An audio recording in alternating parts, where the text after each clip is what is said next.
rahmat itu di Quran dan juga dalam hadis setidaknya punya 3 makna utama. Ada 3 makna. 1. Solusi dari berbagai macam persoalan hidup. Saya ulang, solusi dari berbagai macam persoalan hidup. Itu diantaranya ditemukan di Quran surah kedua Al-Baqarah di ayat 157. Nah, munculnya ayat 157 ini ada keterkaitan dengan 155 dan 156. Persoalannya di 155, sabarnya 156, solusinya 157. 155, walanabluwannakum bisyai'im minal khauf wal ju' wa naqsim minal amwal wal anfus wath thamarat wa basyiris sabirin. Sabarnya 156, alladzina idza asabathum musibah qalu inna lillahi wa inna ilaihi raji'un. Ayat 157-nya, ulaika alaihim salawatum mir rabbihim wa rahmah wa ulaika humul muhtadun. Itu ya. Baik. Rahmat yang pertama, solusi dari berbagai macam persoalan kehidupan, baik kegelisahan. Jangan dikira yang hadir di sini tenang semua. Ini walaupun wajahnya kelihatan senyum-senyum, hatinya ada yang gundah. Ada yang baru ditolak saat mau lamaran, mungkin kan? Lamar kerja maksudnya. Ya? Ada yang mungkin sedang kesulitan di rumah tangga, pengen dapat ketenangan, khauf. Gak bisa dihindari. Tadi aja kan gak lihat-lihat jam, nih Ustaz datang nggak gitu kan? Padahal saya secepat mungkin bisa ke sini tuh. Ya nggak singgah di rumah. Cuman ke kantor ganti pakaian langsung ke sini. Hampir nggak tidur saya semalam itu. Alhamdulillah.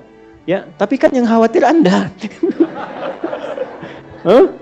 Walju' kan ada yang lapar. Awal-awal dari subuh ke sini sarapan aja belum kan? Lihat-lihat yang jualan nggak depan kan? Itu nggak apa-apa. Wa naqsim minal amwal. Ada yang mungkin baru kena musibah di kantor. Proyek misalnya, ada yang nggak lulus. Ada utang belum dilunasi, cicilan masih nyari solusi. Ada yang demikian. Wal anfus, ada yang sakit, mungkin kerabatnya datang supaya cari wasilah. Allah kabulkan doanya. Ada yang ngejar ustadz supaya minta didoakan. Ada. Wat thamarat. Itu kalau buka mushaf diartikan buah-buahan. Itu sebetulnya bahasa kiasan. Cara bacanya, memahaminya dengan balaghah. Kalau baca terjemah nanti kurang nyambung. Kalau buah-buahan berarti yang diuji cuma tukang buah. Tukang sayur tidak. Ya. Itu cara bacanya pakai ilmu balaghah, pakai majaz. Maksudnya apa? Kalau buah itu kan didapatkan, dipanen saat mulai pertama kali merawat benih kan? Nanam, dijaga dari hama. Tiba-tiba besoknya mau dipanen, malam-malam diambil orang. Antum yang ikut tender, kualifikasi antum yang jelas. Tapi pengumuman orang lain yang ngambil. Itu maksudnya. Ada orang-orang yang kehilangan sesuatu setelah dia berusaha keras mendapatinya. Harusnya dia, kok yang dapat orang. Saya mau tanya pada Anda. Biasanya kalau situasi begitu pelariannya kemana? Tuh. Ya, dan cari yang paling kuat kan doa itu kan yang bisa memberi solusi kan. Doa itu kan minta. Nggak mungkin minta pada yang diduga nggak bisa ngasih. Dan puncak pemberian itu pada Sang Maha Pemberi, yaitu Allah, Wahhab, pemberi tanpa batas. Nah, Allah memberikan tempat-tempat spesial yang kalau minta hati lebih khusyuk. Beda antara minta di kendaraan di rumah dengan di tempat ini. Tempatnya lebih tenang, saat masuk saja suaranya sudah lain, aura sudah beda. Apa nama tempatnya? Masjid. Makanya Bapak Ibu masuk masjid ini rasanya sudah lain. Dengan rumah sendiri tenang mana dengan masuk masjid? Masjid. Masuk rumah semewah-mewahnya, tenangnya nggak sama dengan masuk masjid. Begitu dibuka tenang gitu. Insya Allah. Baru masuk kalau punya masalah kadang-kadang sudah terasa dalam. Nangis kan sholat 2 rakaat. Nyender ke tembok, tidur aja. Ya, tenang. Gitu. Dulu di Jepang dulu begitu, ada cerita, kawan saya sedang cerita itu, kan tingkat bunuh dirinya tinggi karena stresnya tinggi. Ternyata kaya itu tidak menjamin bahagia. Maju tidak menjamin bahagia. Kan negara maju. Tapi indeks kebahagiaannya belum tentu didapatkan maksimal. Bunuh dirinya banyak, Pak. Saya pernah lewat satu tempat itu yang tiap hari selalu ada 1 sampai 3 orang bunuh diri di situ. Itu masih biasa Ustaz. Ada satu tempat X lah, saya tidak sebutkan ya. X. Itu tiap hari mayat bergeletak di mana aja. Sampai akhirnya wali kotanya punya ide, tapi ini nggak harus ditiru. Nyari solusi yang belum kedapati. Dibikin satu tempat di lokalisasi. Kalau mau bunuh diri di sini aja. Waktunya diatur. Jam 9 sampai jam 11, jam 2 sampai jam 3. Kalau lewat situ datang, tunda besok. Diatur. Ya. Ini kisah nyata, satu kali ada orang kemudian pengen datang ke situ ketemu sama orang Islam. Mau kemana Pak? Bahasa kita lah, bunuh diri katanya. Jam berapa? Jam 1. Ini kan belum. Belum. Ikut saya aja dulu. Takut terlambat nih. Bener. Takut terlambat. Nanti kalau Anda merasa rugi, saya ganti apapun itu. Akhirnya ikut. Begitu ikut dibawa ke masjid, ya Allah. Dibawa ke masjid. Itu cuma duduk tunggu di luar, sedang ada pengajian. Duduk, begitu masuk, duduk ketiduran. Tidur, selesai pengajian, dilihat lagi sama yang muslim ini. Kok enak banget tidurnya. Ya kan? Tidurnya, mau dibangunin gak enak, sampai lewat lah batas bunuh diri itu. Karena lewat gak enak, dibangunkan, bangun katanya, wah bangun kan. Begitu bangun, minta maaf lah si muslim, saya minta maaf betul-betul. Karena melihat Anda begitu nikmat tidurnya, saya tidak mampu membangunkan Anda. Ini sudah lewat jam bunuh diri katanya. Tapi menariknya kata orang ini, gak apa-apa. Ini tempat apa katanya, tempat apa? Ini masjid. Kenapa? Saya itu ingin bunuh diri karena saya sudah berhari-hari gak bisa tidur. Jadi dia menyimpulkan kalau bunuh diri itu udah mati, udah tidur aja. Gitu, saking gak bisa tidurnya. Tapi kok bisa di tempat ini bisa tidur? Dia belum kenal jamaah Andor.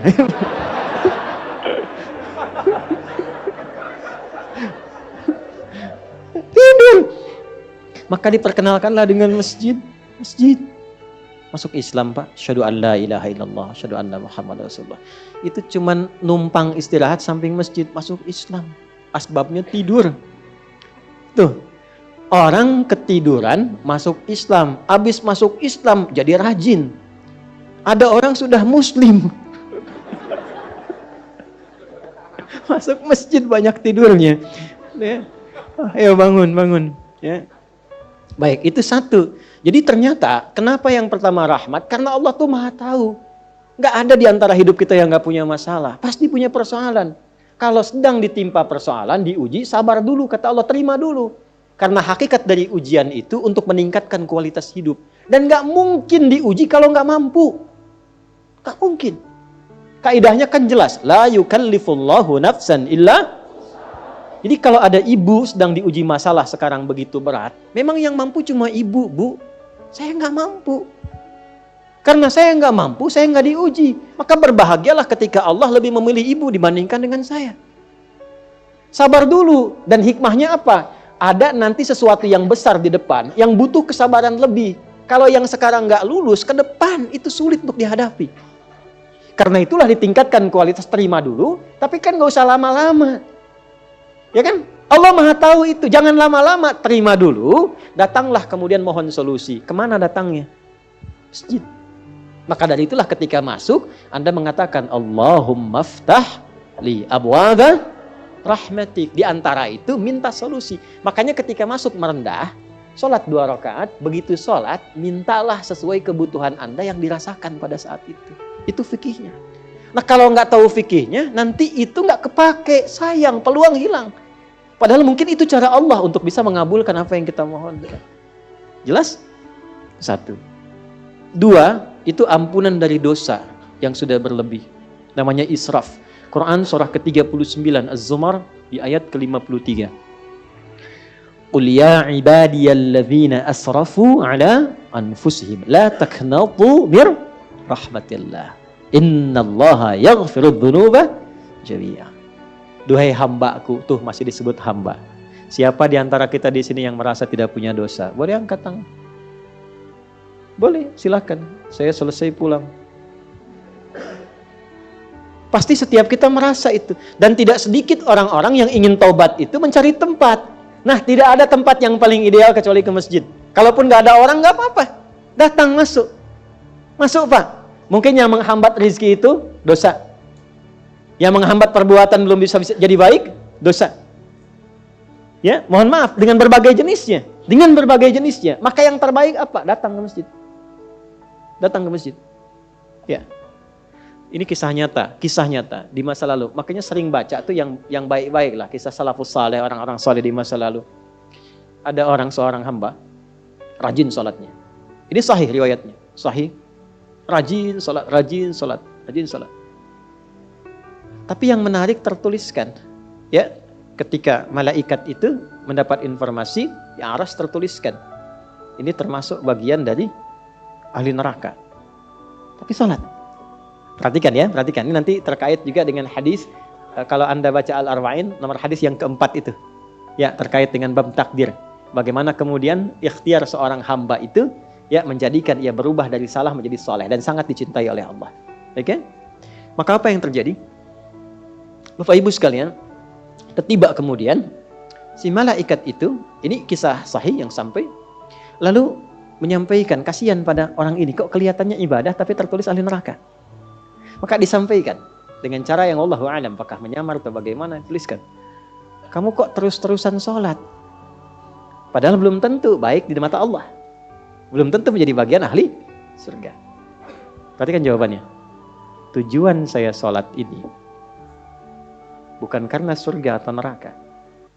Tujuan sholat ini bukan karena saya dipandang baik atau buruk. Tapi tujuan sholat ini, saya ingin mengagungkan Allah Subhanahu wa ta'ala. Perhatikan. Dan nanti ini menjadi cara bagi seseorang yang ingin bertobat. Jadi kalau ingin bertobat, tobatnya ingin benar, carilah perhatian Allah. Yang penting ridha Allah. Terus saja tobat sampai merasakan kenikmatan tersambung dengan Allah. Itu maksudnya. Jadi begitu keluar kalimat itu yang mengguncang arsy, itu yang dijadikan oleh Allah pelajaran bahkan pada alam malaikat untuk mengenal bagaimana rahmat Allah itu diberikan. Mudah bagi Allah membuka, merubah, memutar, mudah. Tapi Allah ingin memberikan pelajaran bahkan di alam malaikat bagaimana kasih Allah diberikan. Begitu kalimat itu muncul, apa yang terjadi? Maka berubahlah di arsy namanya menjadi ahli surga. Ini riwayat sahih. Berubah menjadi apa? Ahli surga. Padahal Allah tuh maha mengetahui, gampang aja tinggal dirubah ahli surga, tidak. Tapi Allah ingin memberikan informasi bahkan di alam langit kepada para malaikat betapa tingginya rahmat Allah memberi kesempatan pada setiap hambanya untuk kembali kepada Allah dalam kebaikan.